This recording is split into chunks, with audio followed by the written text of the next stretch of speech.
the Administrator of the Intramuros Administration, Attorney John Padilla.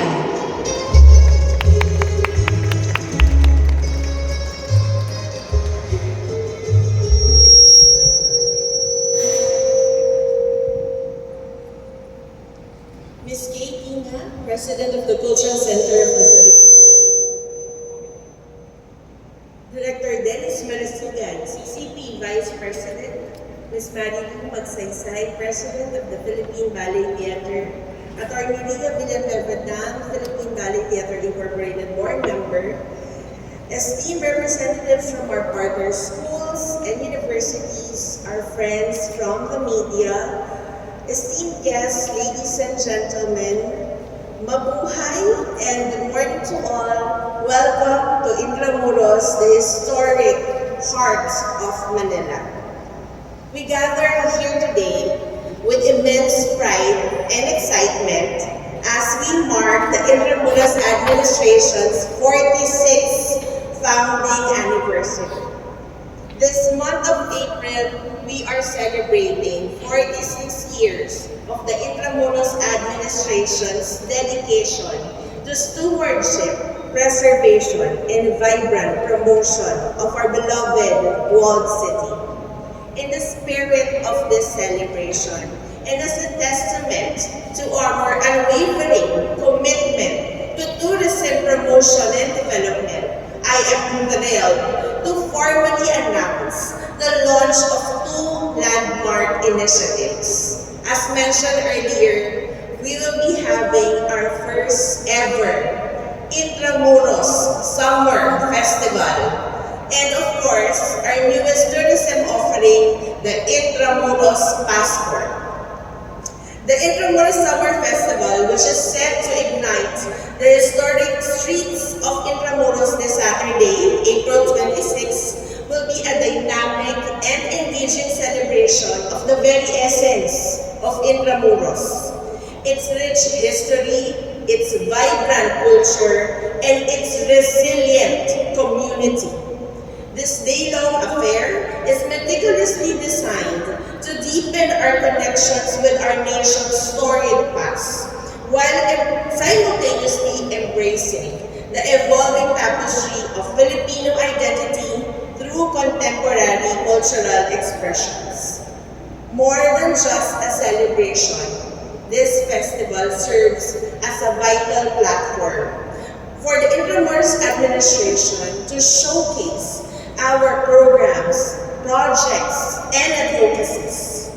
We aim to highlight the critical importance of preserving and protecting Intramuros as a national cultural heritage site and to actively join everyone in the sustainable development of the historic walled city.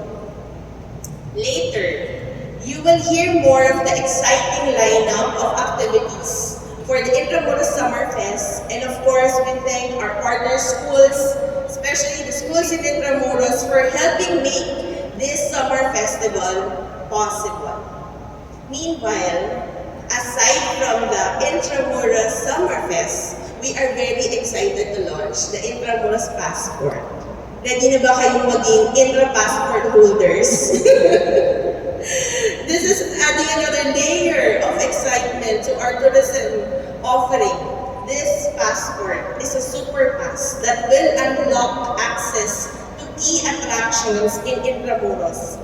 And more than just a simple entry ticket, this is an invitation to embark on a unique trail within the historic sites of Intramuros, and this will also allow you to collect stamps from each of our managed sites.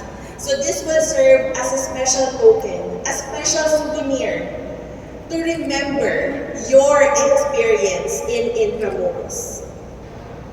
Aside from that, those who will avail of our Intramuros Passport will be given this rare chance of having a free access, of course, to the Intramuros Summer Fest and the Sinag concert at night. We want to express our deepest gratitude, of course, to our mother agency, the Department of Tourism, for their steadfast support and guidance that have truly been instrumental in advancing our mission to transform Intramuros into a distinguished hub of culture and heritage tourism. Today's event also serves as an opportunity for us to strengthen our partnerships, to enrich the cultural landscape of Intramuros. We will be signing today our formal agreements, of course, with the Cultural Center of the Philippines and the Philippine Ballet Theatre Inc. to stage more cultural shows in Intramuros as part of our commitment to elevate Intramuros as a premier cultural and tourism destination. So today is not just a simple press launch. This is a renewed commitment to the vibrant future of Intramuros.